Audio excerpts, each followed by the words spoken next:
Hi guys, it's Tracy from TMC Coaching, and you're watching an episode of From the Garage.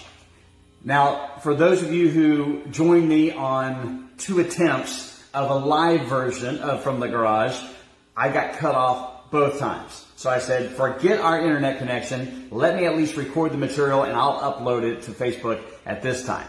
So let's discuss what it is that I want to relate to you, okay?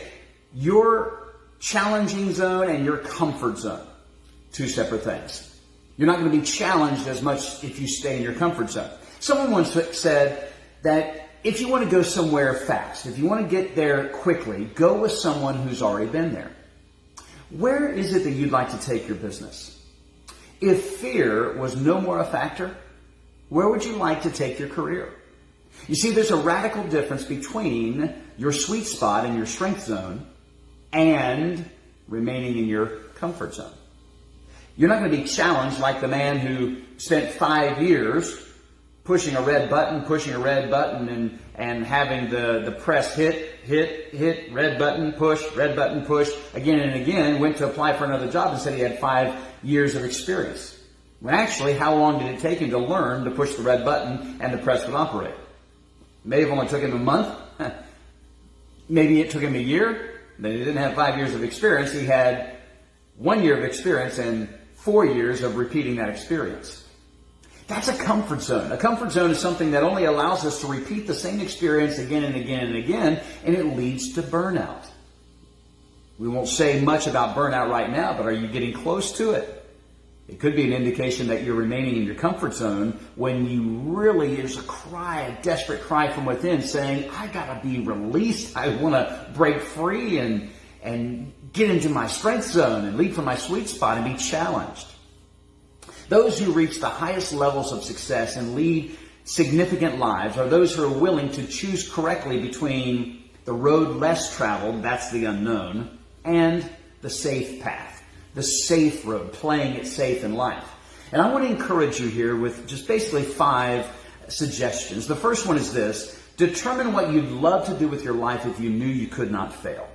You've got to answer that question. What is it that I would do if I knew I couldn't fail? It leads you to understand what you're passionate about, what's your purpose, what's your design for life. You were born to do this. What is that?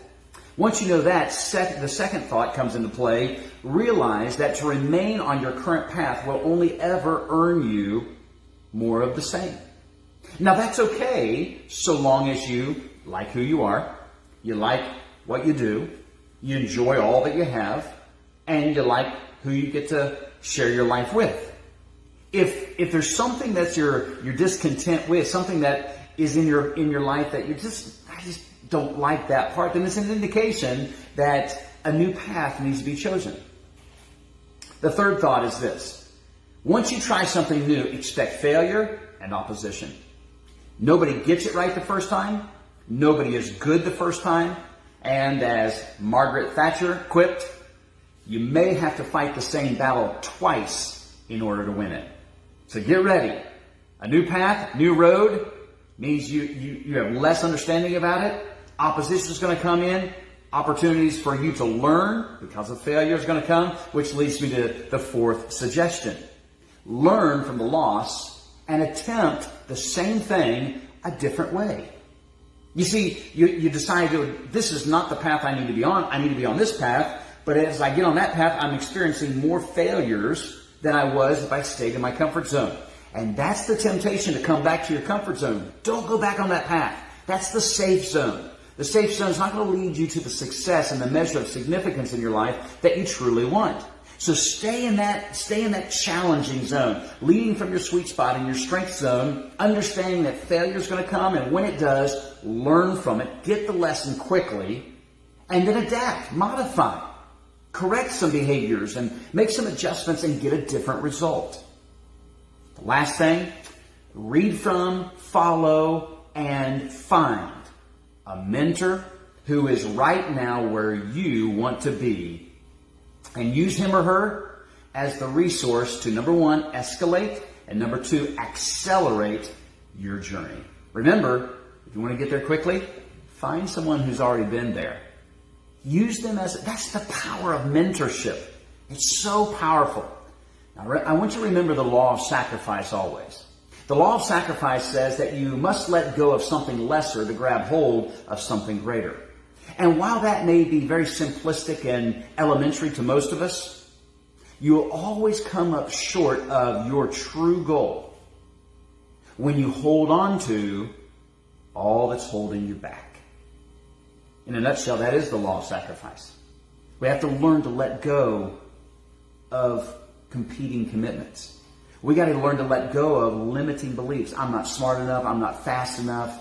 Yesterday, I put an episode that I actually reposted an episode because I knew I was going today on 3 or 4 times that I tried to do it from the garage and I just failed and I failed and I failed and I kept all these failures and I thought, what am I going to do with these? Oh, I know. I'll be open and transparent to my audience, you, and share with you, nobody gets it right the first time. So this is what I'd like to leave you with. Let go of what's holding you back. I'd like to say this.